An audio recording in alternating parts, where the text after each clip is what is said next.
Pembelajaran daring mata pelajaran Akidah Akhlak untuk Madrasah Tsanawiyah kelas 9 bab 2. Kalau kemarin itu bab 1 itu ya iman kepada hari akhir, ini adalah Akidah Akhlak kelas 9 itu materinya adalah akhlak terpuji kepada diri sendiri. Bagian pertama, yaitu bagian pertama ini tentang berilmu.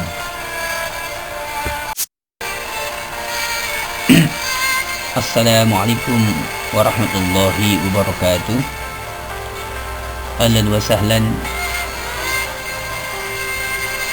Sabahul khair, sabahun nur. Kaifa hal?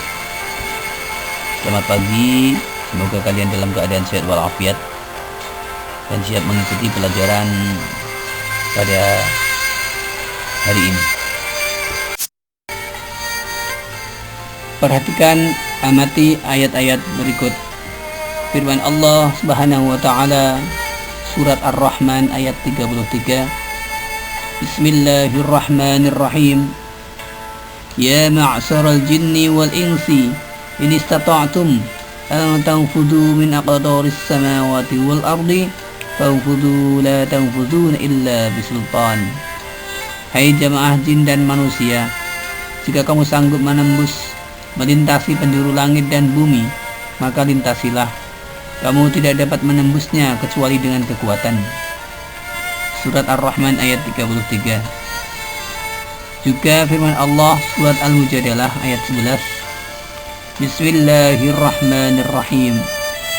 Ya ayyuhalladzina amanu idza qila lakum tafassahu fil majalisi fafsahu yafsahillahu lakum wa idza qila ansuzu yarfa'illahu alladzina amanu minkum walladzina utul ilma darajat Allahu bima ta'maluna khabir.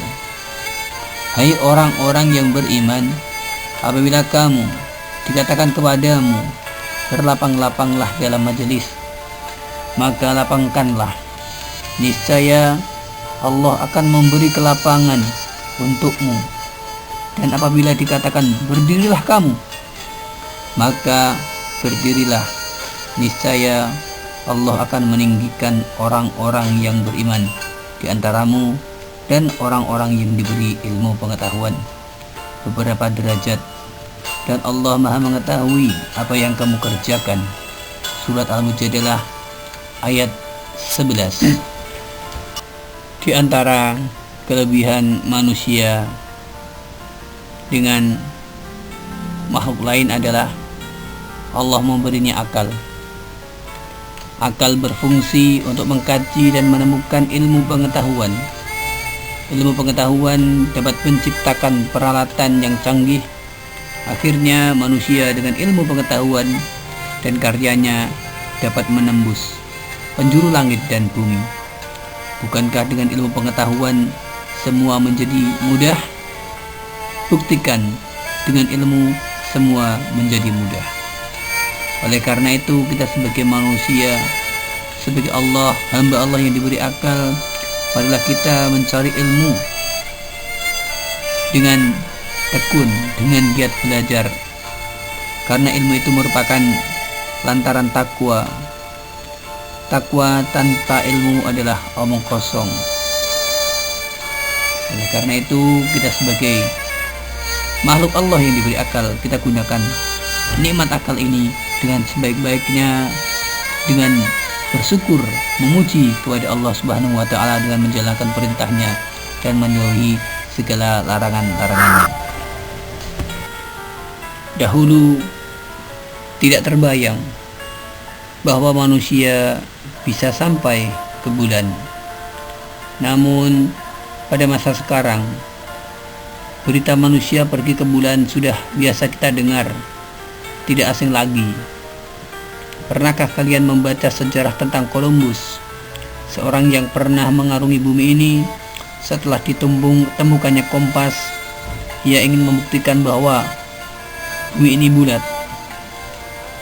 Tapi ternyata dia membuat kesimpulan bahwa bumi ini memang bulat. Bila dikaitkan dengan firman Allah di atas, kamu tidak akan mampu menembus langit dan bumi kecuali dengan kekuatan dari Allah. Kekuatan dan kelebihan apa yang dimaksud dalam firman Allah tersebut? Tentu kekuatan yang dapat menembus langit dan bumi adalah kekuatan akal.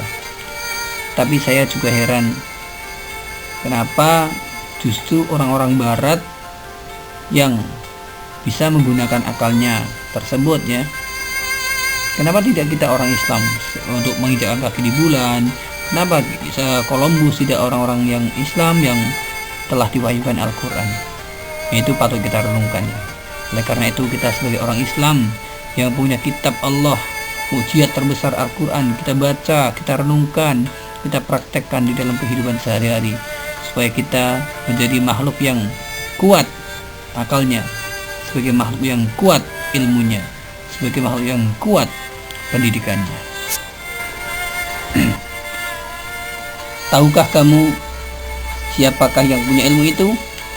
Allah Subhanahu wa Ta'ala yang maha memiliki ilmu. Dialah Allah Al-Alim, artinya maha mengetahui, maha berilmu. Ilmu Allah sangat luas, tanpa batas. Ada yang diberikan kepada kita sudah tertulis, dan ada yang tidak tertulis. Yang tertulis adalah kitabullah, dan yang tidak tertulis adalah alam semesta serta isinya. Kita sebagai orang yang berilmu, sebagai orang yang berakal, harusnya kita semakin menambah ilmu pengetahuan ini melalui alam. Jadi ada ayat-ayat qauliyah, ada ayat-ayat kauniyah.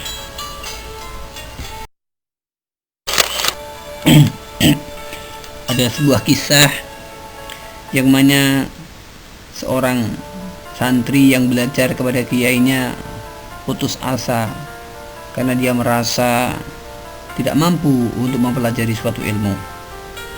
Dia adalah Ibnu Hajar. Kenapa dijuluki Ibnu Hajar? Ini artinya si anak batu. Kenapa? Nah, kita baca sejarahnya. Kenapa dia dijuluki Ibnu Hajar? Ibnu Hajar, ya, itu si anak batu, itu judulnya ya. Ada seorang ulama bernama Ibnu Hajar Al-Asqalani. Pada mulanya ia adalah seorang santri yang bodoh. Meskipun sudah lama belajar, ia belum juga paham. Akhirnya Ibnu Hajar memutuskan untuk pulang. Dia pun memohon diri kepada kiainya supaya diperbolehkan pulang. Dengan berat hati, sang kiai membolehkan Ibnu Hajar pulang, tetapi sambil berpesan agar Ibnu Hajar tidak berhenti belajar. Akhirnya Ibnu Hajar pulang ke rumah. Di tengah perjalanan, hujan turun dengan lebatnya. Dia terpaksa berteduh dalam sebuah gua. Pada saat di gua, dia mendengar suara gemericik air. Lalu dia mendatangi sumber suara tersebut. Ternyata itu suara gemericik air yang menetes pada sebongkah batu yang sangat besar. Batu besar itu berlubang karena telah bertahun-tahun terkena tetesan air. Melihat batu yang berlubang tersebut, akhirnya Ibnu Hajar merenung. Dia berpikir, batu yang besar dan keras ini lama-lama berlubang hanya karena tetesan air. Kenapa aku kalah dengan batu? Padahal akal dan pikiranku tidak sekeras batu. Itu artinya aku kurang lama dan tekun belajar. Setelah berpikir, akhirnya Ibnu Hajar kembali lagi ke pondok untuk menemui sang kiai. Ia pun belajar lagi dengan penuh semangat. Usaha tersebut tidak sia-sia. Dia berhasil menjadi orang alim, bahkan dapat mengarang beberapa kitab. Dari asal mula cerita batu di dalam gua, inilah kemudian beliau diberi sebutan Ibnu Hajar, anak batu. Sekarang materi kita memasuki materi, yaitu tentang berilmu. Pengertian berilmu. Berilmu adalah kemampuan, kecakapan, atau keahlian yang dimiliki seseorang atas ilmu tertentu yang dapat memberi manfaat bagi diri sendiri maupun orang lain. Orang yang berilmu sangat berbeda dengan orang yang tidak berilmu melalui cara berpikir, bersikap, dan berperilaku dalam kehidupan sehari-hari. Seseorang yang memiliki karakter bagus apabila ditempa dengan ilmu yang bagus, maka akan semakin bagus nilai orang tersebut. Amal ibadah orang yang berilmu dengan amal ibadah orang yang tidak berilmu, keabsahan, kebenaran dalam melakukan ibadah, misalnya ibadah sholat, akan lebih dapat dipertanggungjawabkan pada yang berilmu, sehingga sah dan tidaknya sebuah amal ibadah sangatlah tergantung ilmu. Ada suatu kaidah, wa kullu man bi ghairi ilmin ya'malu amaluhu mardudatun la tubalu, bahwasanya barang siapa beramal tanpa ilmu, maka amalnya itu tidak diterima, ditolak. Barang siapa ingin menguasai dunia akhirat kedua-duanya, maka harus dengan ilmu, sebagaimana hadis yang diriwayatkan oleh Tabrani, man arada dunya fa alaihi bil ilmi wa man arada al akhirah fa alaihi bil ilmi wa man aradahuma fa alaihi bil ilmi, rawahu Tabrani. Barang siapa menginginkan dunia, maka hendaklah dengan ilmu, dan barang siapa menginginkan akhirat, maka hendaklah dengan ilmu, dan barang siapa menginginkan keduanya, dunia akhirat, hendaklah dengan ilmu. Hadis riwayat Tabrani. Maksud hadis tersebut, jika kita ingin bahagia dunia dan akhirat, hendaklah memiliki ilmu. Tentang ilmu ini ada 4 golongan manusia, antara lain 1, rajulun yadri wa yadri annahu yadri, artinya orang yang tahu dan tahu bahwa dirinya tahu. Maksudnya adalah orang yang memiliki ilmu tertentu dan mau mengamalkan ilmu itu yang dimilikinya tanpa mengharap pamrih. Jadi segala perilakunya berdasarkan ilmunya. Inilah yang dikatakan orang alim. Dia tahu kalau dia tahu, maka perbuatannya, kelakuannya harus mencerminkan orang yang tahu. Jika ada rezeki lantaran ilmu yang dimiliki itu memang rezekinya, dan percayalah, orang yang berilmu dan mau mengamalkan ilmunya karena Allah, rezekinya akan datang dari mana saja yang tiada disangka-sangka. Pendek kata, orang yang berilmu tidak ada yang hidupnya kekurangan. Golongan yang kedua daripada golongan yang berilmu tadi adalah rajulun yadri wala yadri annahu yadri, artinya orang yang tahu tetapi tidak tahu bahwa dirinya tahu. Makanya dia butuh motivasi ya. Maksudnya orang berilmu, orang pintar ya, orang alim lah tertentu, tetapi tidak mau mengamalkan ilmu yang dimilikinya. Ilmu itu hanya untuk dirinya sendiri. Jika mau memberikan kepada orang lain apabila ada imbalannya, ini butuh motivasi ya. Orang seperti ini kurang menyadari akan manfaat memiliki ilmu. Golongan yang ketiga adalah rajulun la yadri wa yadri annahu la yadri, artinya orang yang tidak tahu tetapi tahu bahwa dirinya tidak tahu. Maksudnya orang yang menyadari kekurangannya, bahwa dia tidak berilmu. Orang ini lebih baik daripada orang yang memiliki ilmu tetapi tidak mau mengamalkan ilmunya. Golongan manusia tentang ilmu ini biasa lebih mudah sehingga mau menerima masukan dan nasihat. Golongan yang keempat adalah rajulun la yadri wa la yadri annahu la yadri, artinya Orang yang tidak tahu tetapi tidak tahu bahwa dirinya tidak tahu. Wah, ini keminter ini ya, orang sok tahu lah ini. Maksudnya orang yang tidak berilmu tetapi tidak tahu kalau dia tidak berilmu, kurang menyadari lah ya. Kurang introspeksi diri. Golongan ini sangat membahayakan karena orang ini tidak merasa tidak memiliki ilmu alias merasa pintar. Orang seperti ini biasanya sulit menerima masukan dan nasihat karena sudah merasa pintar dan benar. Alangkah senangnya bila kita termasuk orang yang berilmu. Begitu indahnya orang yang memiliki ilmu. Kira-kira kalian ingin seperti golongan yang mana? Pilih sendiri. Agama Islam sangat menyadari tentang pentingnya ilmu, sangat memperhatikan tentang ilmu.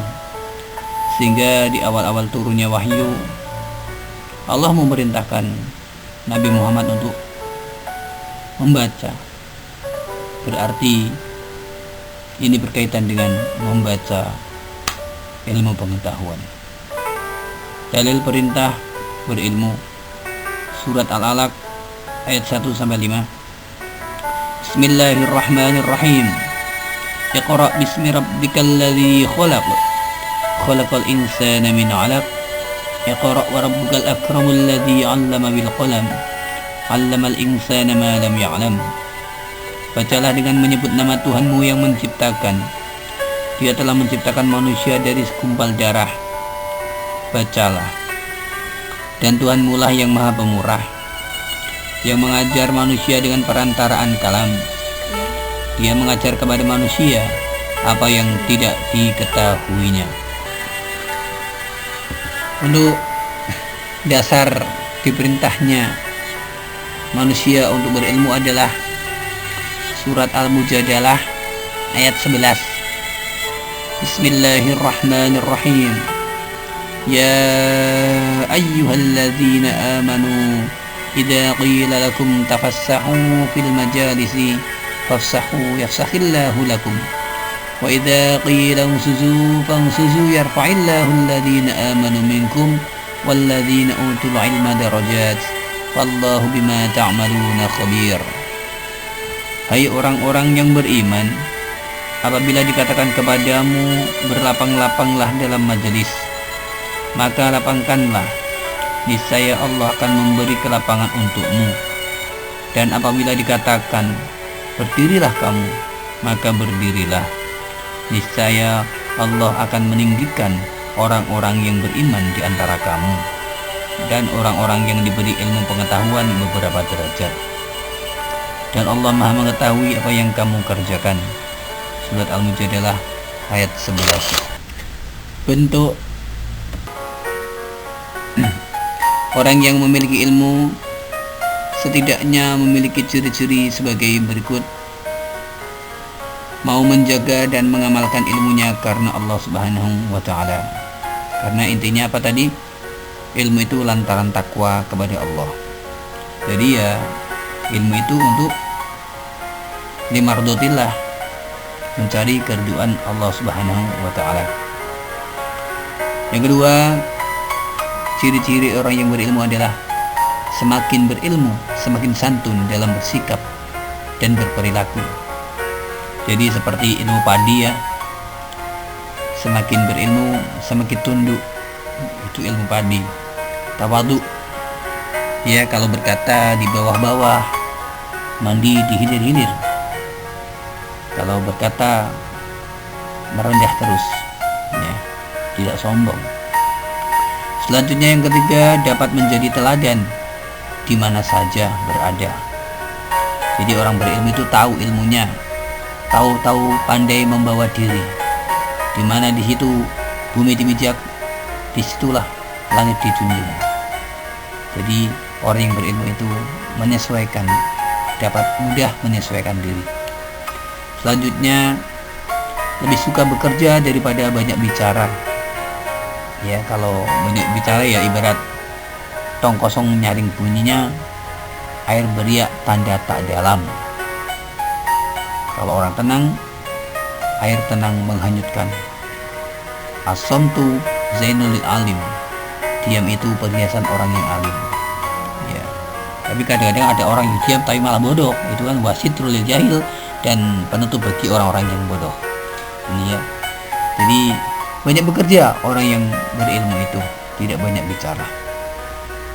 Selanjutnya yang kelima, jika berbicara cenderung berdasarkan ilmu.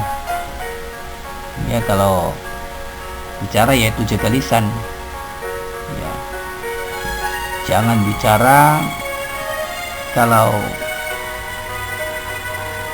menyakiti orang ya. Jangan bicara kalau menimbulkan fitnah. Lebih baik berbicara seadanya. Ya, jangan berbicara kalau berdusta. Yaitu bakau makan ala makana. Ya. Selanjutnya yang keenam adalah ciri-ciri orang yang berilmu, bijaksana dalam memutuskan suatu masalah. Jadi tidak gerusah-gerusuh, ditimbang-timbang, dipikir 12 kali, adil. Ya. Tetapi kan sekarang banyak orang yang berkata bijak, ya seolah bijaksana tapi perbuatannya bodoh. Ya, ini harus bijaksana. Inilah orang-orang yang berilmu. Nah, ya, bagaimana cara membiasakan berilmu itu? Ayat-ayat Allah Subhanahu wa taala dalam Al-Qur'an terdiri dari ayat-ayat qauliyah dan ayat-ayat kauniyah. Ayat-ayat yang menerangkan tentang kekuasaan Allah melalui firman-firman-Nya. Al-Qur'an disebut ayat-ayat qauliyah. Adapun ayat-ayat yang menerangkan tentang kekuasaan Allah melalui alam semesta, baik yang menyangkut keadaan alam itu sendiri maupun keadaan suatu yang lainnya di alam semesta ini, disebut ayat-ayat kauniyah. Ayat-ayat kauniyah disebut juga ayat-ayat fi'liyah, dan ayat-ayat kauniyah disebut juga ayat-ayat maknawiyah. Ayat-ayat kauniyah yaitu yang mempelajari pada dasarnya ilmu-ilmu agama seperti akidah, akhlak, ibadah, muamalah, syariah, tarikh, dan tazkirah, peringatan. Sedangkan ayat-ayat kauniyah yang mempelajari pada dasar ilmu umum seperti fisika, biologi, matematika, dan geografi. Nah, sudah kita saksikan ya bagaimana betapa besarnya maha besarnya Allah, betapa luasnya ilmu Allah. Kita kudu merasa kecil, bahkan kita tidak nampak kalau dilihat dari alam semesta ini. Oleh karena itu, sebagai orang yang berilmu, kita harus tahu ya, bahwasanya kita sebagai hamba yang lemah, hamba yang dhaif, hanya setetes air lautan saja ilmu kita yang diberikan oleh Allah Subhanahu wa taala. Betapa luasnya ilmu Allah. Nah, kita kembali ke materi. Untuk dapat menjadi orang berilmu tertentu, baik ilmu yang dipelajari tentang ayat-ayat kauliyah ataupun ayat-ayat kauniyah, ayat-ayat kejadian alam itu ya, seseorang selayaknya menerapkan cara-cara sebagai berikut ini. Pertama, memiliki niat bersungguh-sungguh dalam mencari ilmu. Yang kedua, menyadari bahwa menuntut ilmu suatu kewajiban bagi setiap orang Islam. Memanfaatkan waktu luang untuk mendalami ilmu yang dipelajari, siap keluar biaya dalam menuntut ilmu. Karena untuk menjadi orang alim itu ya siap ragat, ya siap tirakat, kan? Ada tirakatnya bersungguh-sungguh dan ada ragatnya atau biayanya. Suka bergaul dengan orang-orang soleh, ya, majelis ulama itu ya, orang-orang yang memiliki ilmu, tidak toleh, kumpul-kumpul ya, ini itu ya untuk orang-orang yang alim. Siap mengamalkan ilmu karena Allah Subhanahu wa taala, tidak karena apapun, tidak karena pamer ya, tidak karena manusia. Perilaku orang yang berilmu. Perilaku orang yang berilmu tentu berbeda dengan orang yang tidak mempunyai ilmu. Orang yang memiliki ilmu setidaknya berperilaku sebagaimana bentuk ciri-ciri orang yang berilmu. Perilaku orang yang berilmu lebih luas jangkauannya dibanding ciri-ciri orang yang berilmu, karena dengan berperilaku berarti betul-betul orang tersebut mengamalkan dalam kehidupan sehari. Di antaranya, orang yang berilmu itu tenang dalam berpikir. Jadi ngukur standarnya yang diajak bicara siapa ya. Jangan seperti Karasakti dan Tom Samcong. Kalau Karasakti dengan mata saktinya, kalau melihat siluman itu bisa ya manusia tapi tampak siluman, tapi kalau Tom Samcong melihat manusia ya manusia, sehingga bukan standarnya. Jadi selalu berkelahi terus ya. Yaitu tenang dalam berpikir, bersikap, dan berperilaku. Terus suka kenyamanan, keamanan, dan ketertiban, selalu berwajah ceria dan lapang dada, berusaha mengembangkan ilmu yang dimiliki, beraktivitas yang bermanfaat untuk diri sendiri dan orang lain. Dampak positif berilmu. Dampak positif tentukan membawa nilai-nilai positif sebagai berikut. Bagi diri sendiri, ilmunya semakin luas, karena ilmu semakin diamalkan tidak berkurang, malah semakin tambah. Selanjutnya, menjalankan perintah Allah Subhanahu wa taala seperti tadi ya, surat Al-Alaq ayat 115. Yang ketiga, hidup lebih bermanfaat dan terarah, karena perilakunya itu sesuai dengan apa ilmunya. Lebih mudah mencapai keabsahan beribadah karena tahu ya bagaimana cara beribadah yang benar. Dapat mempermudah usaha yang dimiliki karena tahu ya tadi man arad dunya fa alaihi bil ilmi. Dapat mendatangkan rezeki yang tak terduga. Jika ilmu itu diamalkan dengan ikhlas, maka akan mendapatkan pahala, memperoleh derajat yang tinggi di mata Allah. Manfaat orang yang berilmu bagi orang lain, dapat mengajarkan kepada orang lain, jadi bermanfaat kepada orang lain ya, selain diri sendiri. Dapat mempermudah orang lain untuk mendalami suatu ilmu, memberi manfaat kepada orang lain, membuat orang lain menjadi pintar, memupuk perilaku mulia bagi orang lain, berpartisipasi mencerdaskan umat, wawasan berpikir semakin luas, dan tidak mudah putus asa. Dan bagi lingkungan, memberi manfaat bagi lingkungan sekitar, dapat membawa nama baik lingkungan, dapat menciptakan kegemaran menuntut ilmu di masyarakat, menjadikan lingkungan damai dan aman, semakin meyakinkan masyarakat akan pentingnya sebuah ilmu.